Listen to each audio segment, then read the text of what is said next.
नमस्कार, कमल किशोर जगत का सामना से आज हम हैं बुद्ध विहार मुल्ला होटल आदर्श कॉलोनी में और आप देख रहे हैं यहाँ पर आज बड़े हर्षोल्लास के साथ में गणतंत्र दिवस मनाया गया है। बाबा साहब संविधान रचयिता बाबा साहब भीमराव अंबेडकर को श्रद्धांजलि दी गई है और इसी कड़ी में यहाँ के प्रधान जी से जानेंगे। जी प्रधान जी, आज गणतंत्र जी सभी देशवासियों को गणतंत्र दिवस की शुभकामनाएं और सभी से ये मंगल कामना करते हैं कि गणतंत्र दिवस बढ़िया हर्षोल्लास और बाबा साहब के संविधान से ही चले।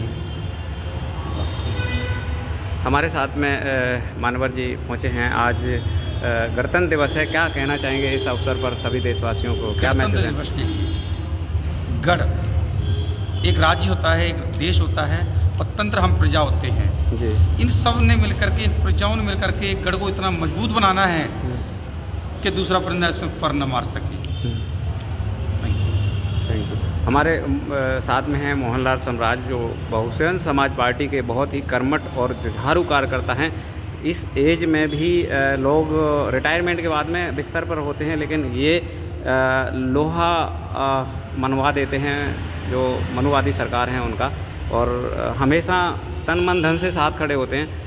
सम्राट जी, गणतंत्र दिवस है, क्या कहना चाहेंगे सब? आज 26 जनवरी है। 26 जनवरी के मौके पे आज सभी साथी हम मिलकर गणतंत्र दिवस झंडा फहरा रहे हैं और हमें बड़ी खुशी होती है बाबा साहब की बातों को आगे फैलाने के लिए। ऐसे ही कार्य बढ़ता रहेगा, बढ़ना चाहिए। हमारे साथ में पलवल से पहुंचे हैं जो बौद्ध धर्म का प्रचार करने वाले हैं और प्रसार करने वाले हैं। माननीय, एक बार परिचय जानना चाहेंगे जी। बहुत बहुत साधुवाद। मैं धम्मवर्धन धम्मभूमि पलवल से आज ये 75वें गणतंत्र दिवस की सभी देशवासियों को मंगल कामनाएं। आप सभी को नमो बुद्धाय, जय भीम। आज 75वां गणतंत्र दिवस लोग मना रहे हैं देश के अंदर। ये बाबा साहब द्वारा लिखित भारत का सर्वश्रेष्ठ और विश्व का ही सर्वश्रेष्ठ वो अपना संविधान जो बाबा साहब ने लिखा है वो 26 जनवरी 1950 को लागू हुआ था। आज 75वां जन्म दिवस हम सब गणतंत्र दिवस मना रहे हैं। इसके लिए सभी को मंगल कामनाएं। हम चाहते हैं कि बाबा साहब ने जो 18 मार्च 1956 को अंतिम भाषण आगरा में दिया था, उसी आगरा के आगमन की स्मृति में भंते करुणाशील राहुल एक बहुत बड़ा कारवां वहाँ निकाल रहे हैं। उसकी सूचना के लिए भी हम आए हुए थे और यह एक न रुकने वाली धम्मचारिका होगी। बौद्ध भिक्षु धम्मचारिका पूरे देश में करेंगे और ये 18 मार्च 2025 को ये शुरू होगी और ये न रुकने वाली धम्मचारिका होगी। जितने भी धम्म भिक्षु हैं वो सभी धम्मचारिका करेंगे और जो भी साथी इस धम्मचारिका में अपना योगदान देना चाहते हैं, वो चाहे 10 दिन, 20 दिन, 50 दिन, महीना, 2 महीना, साल, 2 साल, दो भी जिस तरह से भी चारिका करके धम्म दान करके कुछ खाने पीने का सामान दान करके सहयोग कर सकते हैं। आपका सहयोग सराहनीय होगा और ये बाबा साहब के उस सर्वश्रेष्ठ मार्ग जो धम्मभूमि द्वारा किया जा रहा है, बाबा साहब की भारत बौद्ध में बनाने की जो परिसंकल्पना है उस पर बंते जी काम कर रहे हैं।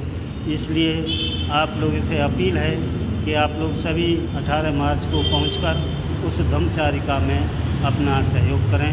साधु साधु, बहुत बहुत साधु। हमारे साथ में युवा साथी हैं सर। गणतंत्र दिवस है आज जी।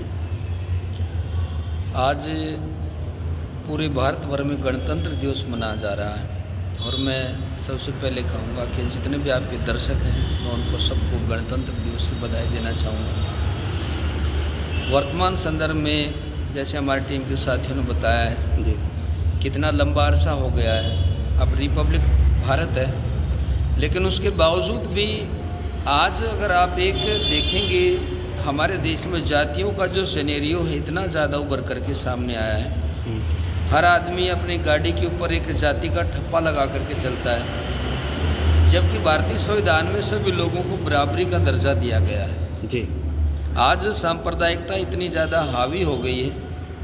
अगर आप अम्बेडकराइट मूवमेंट की बात करेंगे तो हर आदमी कहता है जी मैं सच्चा अम्बेडकराइट हूँ, जबकि हम भी उन जातियों को साथ में ढो करके चलते हैं। अगर हम बाबा साहब अम्बेडकर के सपनों का भारत बनाना चाहते हैं तो हमें भारत को जातियों से मुक्त करना होगा। जातियों के थपेड़े अकेले सिर्फ हम लोगों ने नहीं खाए। भारत की अगर जो अखंडता आप देखेंगे, भारत में अगर एकता नहीं आई, भारत अगर गुलाम हुआ तो सबसे बड़ा कारण जातिवाद रहा है और जातिवाद का दंश भारत के हर कोने ने झेला है। प्रॉब्लम हमारे सामने ये है प्रबुद्ध साथियों कि अगर इस जातिवाद का जो ढर्रा है, जब तक हम इसको ख़त्म नहीं करेंगे हम देश को नहीं बचा पाएंगे। आज किसी भी कॉर्नर में आप चले जाएं, भले ही आप रिपब्लिक भारत की बात कर रहे हैं, हम गणतंत्र दिवस मना रहे हैं, हम स्वतंत्र हो गए हैं, उसके बावजूद भी आप कहीं भी जाएंगे तो सबसे पहले आप लोगों से पूछा जाएगा आप कहाँ से आए, फिर आपका नाम पूछा जाएगा, फिर आपसे कहेंगे आप फला आदमी को जानते हैं, उसके बाद में सीधा सब आपकी जाति पूछता है कि आप की जाति क्या है। मैं जो भी आपके दर्शक हैं, मैं उन लोगों से भी कई बार मेरे से भी आर्गूमेंट हो जाती है, लोगों की चर्चा करते हैं, क्योंकि जातियाँ हमने नहीं बनाई है। जाति एक आदमी व्यक्ति विशेष ने बनाई है, अपने भले के लिए बनाई है। आज गणतंत्र दिवस मनाने के अवसर पर मैं तमाम टीम के साथियों से निवेदन करूंगा, हमें जातियों से ऊपर उठना चाहिए। जो भी कैटेगराइज हम हो गए हैं, जो प्रॉब्लम हमारे देश में आ रही है, हमें उनसे ऊपर उठ करके हम रिपब्लिक भारत की बात करनी चाहिए, हमें आम इंसान की बात करनी चाहिए। धम्मभूमि के माध्यम से भिक्खु डॉक्टर करुणाशील राहुल जी ने एक मुहिम चलाई है कि मैं बौद्ध हूँ, जाति से मुक्त हूँ। बौद्ध कोई आप इसको संप्रदाय नहीं कह सकते जो मानव एक समान की बात करता है, लेकिन दूसरे आदमी के ऊपर इसका असर कम हो रहा है। हकीकत ये है कि जितने भी हमारी टीम के साथी हैं, बौद्ध की अच्छी जो शिक्षाएँ हैं, जैसे त्रिशरण है, पंचशील है, अष्टांगिक मार्ग है, 10 पारमिताएँ हैं, उन पर वो चर्चा नहीं करते हैं। अगर वो बारीकी से लोगों को बताएं कि जो पंचशील है उसमें शराब पीने के लिए तथागत ने मना किया है। बुद्ध ने कहा है कि जहाँ मदिरा सम्मान पाती है, दुर्भिक्ष पड़ते हैं, औषधियाँ निष्फल हो जाती है, कलह के बादल मंडराते हैं, मनुष्य इससे सदा दूर रहो, ये पाप और अनाचार की जननी है। अगर हम लोगों को जाकर के ये चीज़ें बताएं कि शराब की जो आदि हमारा देश हो गया है, छोटे से बच्चे से लेकर के बड़ा बुजुर्ग तक शराब पीने लगा, बुद्ध की शिक्षाएं कहती कि हमें शराब नहीं पीनी चाहिए। अगर आप प्राचीन भारत के इतिहास में जाकर के देखेंगे और अगर आप दुनिया का इतिहास देखेंगे तो चाइना के अंदर छोटे बच्चे से लेकर के बड़ा बुजुर्ग तक अफीम का आदी हो गया था, उसको अफीमचियों का देश कहते थे। और वर्ल्ड के इतिहास में देखेंगे 2 युद्ध हुए हैं जिनको एंग्लो चाइना वार के नाम से जाना जाता है। तो जब चाइना के लोग निकल कर के आए थे, जो वहाँ के रेवोल्यूशनरी लोग थे, उन्होंने उनके जो जहाज़ थे अफीम के अंग्रेज़ों के, उनको समुद्र में दफन कर दिया था और धीरे धीरे चाइना उभर करके आया। आज आप चाइना में देखेंगे, हमारे देश में जब चाइना का जिक्र होता है तो लोग कहते हैं कि ये नास्तिक लोग हैं। नास्तिक नहीं है वो लोग, वो बुद्ध को फॉलो करते हैं, वो स्वास्तिक लोग हैं। हमारा देश बुद्ध यहाँ पैदा हुए, बुद्ध ने दुनिया को संदेश दिया, उसके बावजूद भी आज हमारा घर घर में शराब के लोग आदी हो गए हैं। तो जो हमारी मूवमेंट है धम्मभूमि के माध्यम से जो चली है कि हम पूरे भारत भर में नशा मुक्त आंदोलन चलाएंगे ताकि हम लोगों को इस नशे से बचा सकें। मैं तो तमाम टीम के लोगों से निवेदन करूंगा, आप बाबा साहब अम्बेडकर के भवन में खड़े परिचय भी दें अपना जी। बाबा साहब अम्बेडकर के जो आप भवन में खड़े हैं, बुद्ध विहारों की आप बात करते हैं, मैं तमाम टीम के साथियों से निवेदन ये करूंगा कि हमें जो नशा कर रहे हैं, जितने भी नौजवान हैं या बुजुर्ग हैं जो इन कमेटियों में शामिल हैं, मैं उनसे भी निवेदन करूंगा कि हमें नशा मुक्त आंदोलन चलाना चाहिए और हमारे घरों में जो भी ऐब आ गए हमें उनको रोकना चाहिए। अगर हम बुद्ध की शिक्षाओं की बात करें और पंचशील की अगर हम बात करें तो हम समाज को दिशा दे सकते हैं।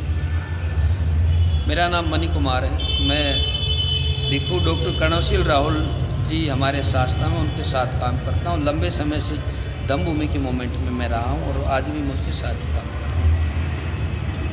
एक ठीक है, हमारे साथ में और भी साथी हैं, हमारे साथ में लवली सिंह जी जी। आज हम सभी आज अम्बेडकर बौद्ध विहार अम्बेडकर एंड बौद्ध विहार संचालक समिति आदर्श कॉलोनी NH4 NIT फरीदाबाद में हम सभी पदाधिकारी और भी सभी हमारे साथीगण यहाँ एकत्र हुए हैं। 26 जनवरी 2025 के गणतंत्र दिवस पर के उपलक्ष्य में एकत्र हुए। तो यहाँ सभी देशवासियों ने आज के 26 जनवरी को झंडा फहराया है और हम ही लोगों ने भी यहाँ अपने बौद्ध विहार संचालक समिति के सभी पदाधिकारियों ने भी झंडा फहराया, इसलिए हम सभी लोग यहाँ इकट्ठे हुए हैं। बस मैं इतना ही कहना चाहता हूँ और हमारे साथ में युवा साथी हैं लवली सिंह जी, बहुत बहुत धन्यवाद। 75वां गणतंत्र दिवस है, क्या कहना चाहेंगे इस अवसर पर? बहुत बहुत धन्यवाद। बहुजन समाज पार्टी कर्मठ मैं और ईमानदार मेहनती नेता हैं जी, उसका भी बहुत सम्मान करता हूँ जी। आप हमारी आवाज़ और हमारे लोगों की आवाज़ को सोशल मीडिया के थ्रू उठाते हैं। मैं आपको सिर्फ 2 ही लफ्ज़ों में एक बात कहना चाहता हूँ कि आज 26 जनवरी हमारे पूरा देश मनाता है और सही मायने में हमारे देश की आज़ादी का असली दिन यही है। कहने को लोग कहते हैं कि 15 अगस्त 1947 को हमारा देश आज़ाद हो गया था, लेकिन हमारे देश की असली नींव और हमारे देश को असली आज़ादी उसी दिन मिली जिस दिन 26 जनवरी 1950 को बाबा साहब ने हमारे देश को एक संविधान के रूप में उनको एक नींव दी थी। तो असली आज़ादी हमारे देश की, हम इसी को मानते हैं कि हमारे देश को चलना सिखाया, हमारा देश चलना यहीं से सीखा। आज उसी की बदौलत है कि हमारा देश चल रहा है। तो मैं यही कहूँगा सभी देशवासियों से 26 जनवरी को बहुत खुशी और हर्षोल्लास के साथ सभी लोग मनाएं और जय भीम नमो बुद्धाय। मैं इसके साथ अपनी बात को खत्म करता हूँ, विराम देता हूँ।